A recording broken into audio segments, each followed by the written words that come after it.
Iran ने अपने इलाके के करीब स्ट्रेट ऑफ हॉर्मुज में अंतरराष्ट्रीय वाटर में ओमान के साथ मिलकर, यानी ओमान और ईरान की नेवी ने मिलकर जबरदस्त ड्रिल की है। रेस्क्यू ड्रिल है, लेकिन ये असल में युद्ध अभ्यास है। युद्ध के दौरान अपने साथियों को बचाकर समुद्र से लेकर आना और समुद्र की परिस्थितियों में ढल जाना, इस तरह की ड्रिल करके ईरान और ओमान ने एक दूसरे का साथ दिया है। और जंग के इस मिडिल ईस्ट में जो जंग चल रही है, इस माहौल में ईरान और ओमान के नेवी का इस तरह से एक्टिव होना खतरे की घंटी है अमेरिका के लिए, क्योंकि अमेरिका ने अपनी पूरी ताकत मिडिल ईस्ट के समुद्री इलाकों में तैनात की है।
I thank you.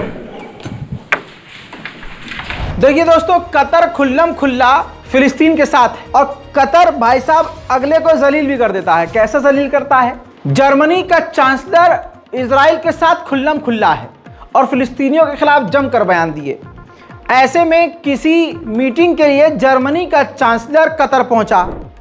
अब ये तस्वीर देखिए, जर्मनी का चांसलर अपने जहाज के गेट पर आधा घंटा तक खड़ा रहा क्योंकि कोई भी ऑफिशियल उसको रिसीव करने के लिए, पिक करने के लिए नहीं पहुंचा था। आधा घंटा इसी तरह से बेइज्जत होता रहा। उसके बाद कोई अधिकारी उसको लेने के लिए पहुंचा, जिसके बाद वो कतर में ऑफिशियल एंटर हुआ। ओपीसी एक अलग संगठन है जिसमें कई सारे देश हैं और इसकी मीटिंग चल रही थी। मीटिंग में सबका नंबर था, सब बोल रहे थे, लेकिन जब रूस के विदेश मंत्री सर्गेई लावरोव का टाइम आया, उनका नंबर आया और रूस के विदेश मंत्री ने जैसे ही बोलना शुरू किया, ज्यादातर उस संगठन के जो मेंबर थे वो उठ कर चले गए। देख लीजिए। Чуть более чем через год исполнится 50. К сожалению, западные политические элиты, присвоившие себе право вершителей судеб человечества, сделали близорукий выбор не в пользу ОБСЕ. साउथ कोरिया में कुत्ते तक खाए जाते हैं, अमेरिका में सुअर भी खाए जाते हैं, समझ रहे हैं? तो कुत्ते पर बैन लगा रहा था साउथ कोरिया। बैन लगाने का रेजोल्यूशन पास हो चुका है कि कुत्तों को बैन किया जाएगा, वहां खाया नहीं जाएगा। कई तरह की बीमारियां फैल रही हैं और भी बहुत सारी चीजें हैं। इसके बाद इस फैसले के लेने से पहले ही साउथ कोरिया के कुत्ताखोर लोग सड़कों पर आ गए, प्रदर्शन करने लगे। नहीं, हमें तो कुत्ता खाना है भाई, हम तो कुत्ता मार के खाएंगे। और जो किसान थे वो भी प्रदर्शन करने लगे कि भैया हम तो कुत्ता पालते हैं, कुत्ता बेचते हैं, हमारा तो काम ही बंद हो गया। प्रेसिडेंटल पैलेस में कुत्तों का झुंड छोड़ने वाले थे प्रदर्शनकारी। अब इसी मामले पर, क्योंकि जनता चाहती है कुत्ता खाना, सरकार चाहती है कुत्ता बैन करना। बड़े कमाल की खबर पढ़ रहा हूं, इतिहास में कभी सोचा नहीं था कि इस तरह की खबर पढ़ूंगा। तो कुत्ता खाने वालों का झुंड प्रदर्शन कर रहा है, हम कुत्ता खाएंगे। सरकार कह रही है हम कुत्ता खाने नहीं देंगे। ठीक है, अब इस चीज को लेकर ये देख लीजिए क्या हो रहा है।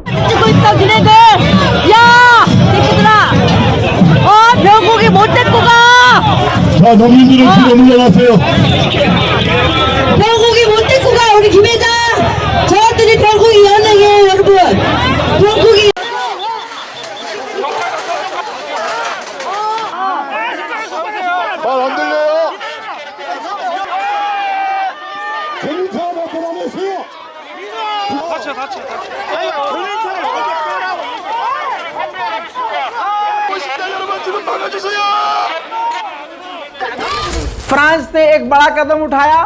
फ्रांस ने अपने सरकारी अधिकारियों को बैन कर दिया है। व्हाट्सएप यूज नहीं कर सकते वो, टेलीग्राम यूज नहीं कर सकते वो, और इसके अलावा सिग्नल ऐप यूज नहीं कर सकते। फ्रांस का कहना यह है कि हमारी इंटेलिजेंस के हिसाब से ये क्लीन नहीं है, अभी इन्वेस्टिगेशन चल रही है, हमें शक है कि इसके जरिए हम पर नजर रखी जा सकती है। वहीं पाकिस्तान के दबाव में आने के बाद 3,45,000 अफगानिस्तान के रेफ्यूजी पाकिस्तान से निकलकर अफगानिस्तान वापस चले गए हैं। हालांकि इस बात से तालिबान काफी खफा है। वहीं नॉर्थ कोरिया की तानाशाह किम जोंग उन की बहन ने कह दिया कि हमें अमेरिका पर बिल्कुल भरोसा नहीं रहा, अब हम कभी भी अमेरिका के फेस टू फेस बैठकर बात ही नहीं करेंगे। खालिस्तान का अलग ही मैटर चल रहा है। अमेरिका में बैठे पन्नू को मारने की कोशिश भारतीय संगठन ने की, ऐसा इल्जाम अमेरिका ने भी लगा दिया, जिसकी वजह से भारत और अमेरिका के रिश्ते खराब स्थिति में चले गए और बद से बदतर होने वाले हैं। इसी बीच पन्नू ने फिर से कह दिया, खालिस्तानी आतंकवादी संगठन के लीडर ने फिर से कहा कि मैं भारत में खालिस्तानियों के लिए एक फ्री स्टेट की मांग करता रहूँगा। हालांकि आपको यह बताता चलूँ कि जस्टिन ट्रूडो को मौका मिल गया। जस्टिन ट्रूडो ने भारत की फिर से फजीयत की है। जस्टिन ट्रूडो ने कहा कि जो खबर हमारी थी वैसी ही खबर अब अमेरिका से आई है। अमेरिका के यहाँ भी भारतीय एजेंसियों ने यही किया है, एक अमेरिकी नागरिक को मारने की कोशिश की है। ये सरासर गलत है। भारत को हमारे साथ जांच में सहयोग करना होगा और रिश्तों को खराब होने से बचाना होगा, अपना यकीन दिलाना होगा। यानी अमेरिका भी पहले से बुरी तरह से मोदी सरकार से नाराज है और अब मौका जस्टिन ट्रूडो को मिला तो एक बार फिर से 56 इंच पर वो हमलावर हुए हैं और 56 इंच कुछ नहीं बोल पाया। उल्टा भारत ने अमेरिका के सामने कह दिया कि भाई साहब हम तो जांच में सहयोग करेंगे और जांच की कमेटी भी बना दी हमने। वहीं हथियार भी अमेरिका भारत को बेचकर पैसा कमाने की ललक में है। एक एयर डिफेंस सिस्टम, जिसे आप आसान भाषा में एक छोटा एयर डिफेंस सिस्टम कह सकते हैं, जो गाड़ी के ऊपर लगा हुआ होता है। एसयूवी टाइप में आम व्हीकल होती है, गाड़ी होती है छोटी, जिसके ऊपर डिफेंस सिस्टम इस तरह का होता है कि वो छोटे मोटे उड़ने वाली चीज, छोटे मोटे ड्रोन को डिटेक्ट करके मार कर गिरा सकती है। हालांकि भारत ने इस डील को अभी फिलहाल एक्सेप्ट नहीं किया है। उधर चीन के सेनापति ने भारत के लिए बड़ी बात कही, कहा भारतीय सेना हमारे लिए जरूरी है, भारतीय सेना से हमारे संबंध जरूरी हैं। हमने भारतीय सेना के साथ बात करके उच्च लेवल की सैन्य मीटिंग करके कई सारे इलाकों में टकराव को कम किया है और दोनों की अंडरस्टैंडिंग से हमने अपनी अपनी सेनाओं को पीछे घसीटा है। भारतीय सेना हमारे लिए बेहद जरूरी है और उसके साथ रिश्ते भी हमारे जरूरी हैं। देखिए, जो ज़ेलेंस्की चाहता था वो हो गया है। यूक्रेन के तमाम मेंबर ऑफ पार्लियामेंट ने साइन कर दिया है ऐसे डॉक्यूमेंट पर, जिसमें साफ तौर से लिखा है कि जब तक ये जंग खत्म नहीं हो जाएगी चुनाव नहीं होगा।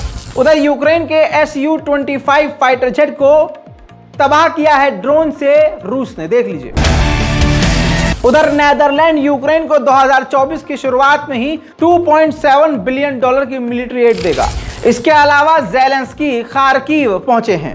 Саме бойові командири, які на цьому на Куп'янському. अंतरराष्ट्रीय प्राइम टाइम रिपोर्ट में आज के लिए इतना ही। चैनल को सब्सक्राइब जरूर कीजिए, रिपोर्ट को शेयर कीजिए। जय हिंद।